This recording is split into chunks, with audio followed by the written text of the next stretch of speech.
Hello friends, welcome to my YouTube channel retail Gyan with Nitin Tiwari में।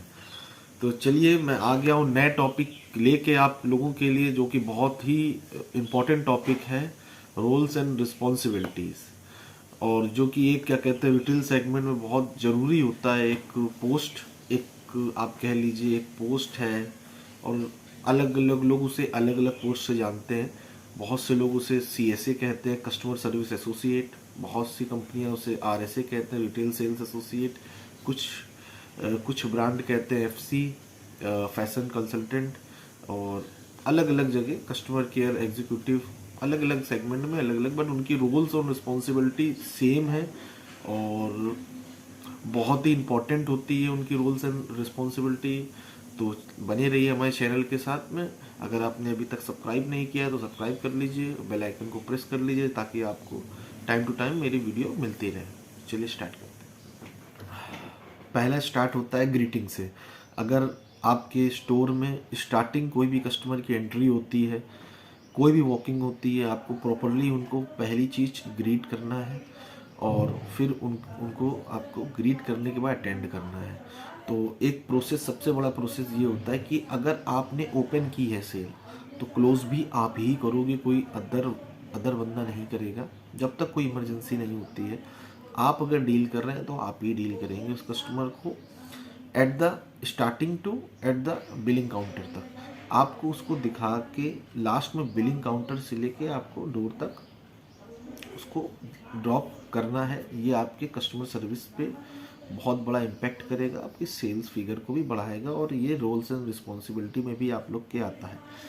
तो अगर आप कहीं भी RSA, CSA और क्या कहते हैं कस्टमर सर्विस की जॉब कर रहे हैं, तो ये आपके लिए बहुत ही ज़रूरी है कि आपको पहले तो ग्रीट करना है, उसके बाद आपको अपनी सेल ओपन करनी है, फिर सेल क्लोज करनी है। ये हो गया आपका एक प्रोसेस। आपको वेल मैनेड रहना है, आपको लिसनर बहुत अच्छा होना चाहिए, आपको सुनने भी आना चाहिए अपने कस्टमर की क्वेरीज को। तो वो क्वेरीज सॉल्व करना आना चाहिए आपको। आपके स्टोर में चल रहे जितने भी ऑफ़र हैं उनके बारे में पता होना चाहिए। अपने स्टोर में आपको एक पैनल दिया जाएगा, उसकी प्रॉपर डस्टिंग, उसकी क्या कहते हैं रख रखाव, उसका जितनी भी इन्वेंट्री कम है उनको फुलफ़िल करना, अगर नहीं है तो उनको आगे फॉलो अप बताना अपने सीनियर से कि सर ये इन्वेंट्री की हमें रिक्वायरमेंट है और इसको रिफ़िल करा दीजिए। तो ये भी आपकी रोल्स एंड रिस्पॉन्सिबिलिटी में आती है। आपको आपकी ग्रूमिंग का बहुत ध्यान होना चाहिए।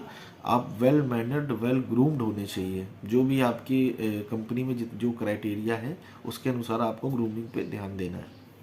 वो भी आपकी रोल्स एंड रिस्पॉन्सिबिलिटीज़ में आती है।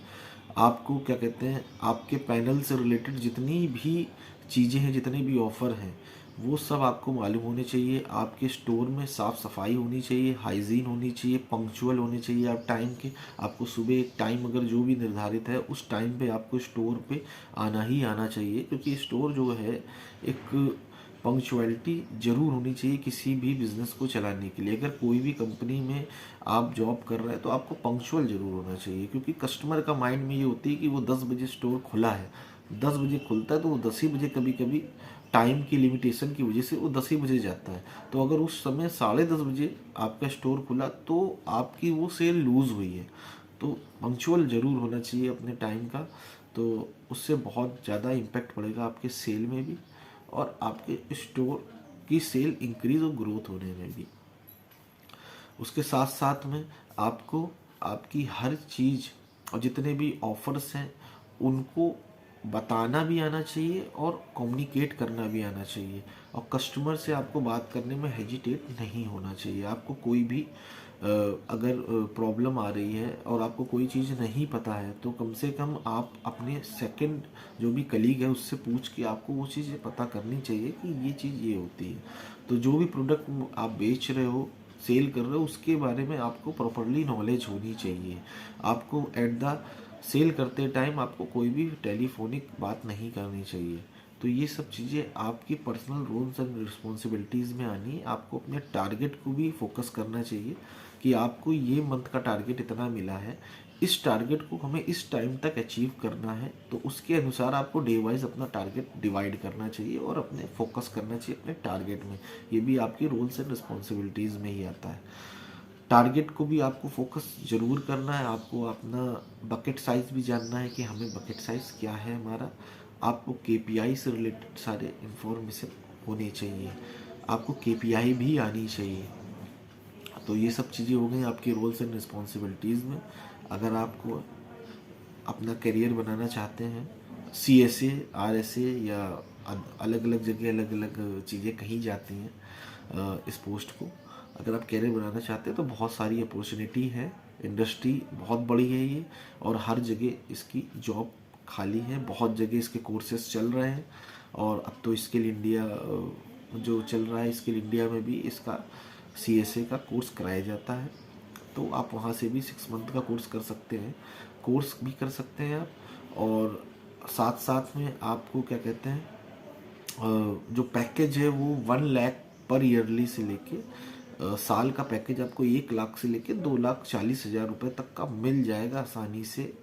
अलग अलग कंपनी में अलग अलग तरीके से पैकेज और अलग अलग फॉर्मेट में आपके वर्किंग के अनुसार आपको पैकेज आराम से मिल जाएगा, जो कि 1 लाख से स्टार्ट होता है और 240 तक जाता है और भी आगे जाता है। बट एक एवरेज रेंज है वो इतनी है। तो अगर आपको ऐसे ही इन्फॉर्मेशन चाहिए तो हमारे चैनल के साथ बने रहिए और बेल आइकन को दबा लीजिएगा, सब्सक्राइब कर लीजिएगा। और मैं बहुत जल्दी आपसे मिलता हूँ नेक्स्ट वीडियो में। तब तक के लिए बाय।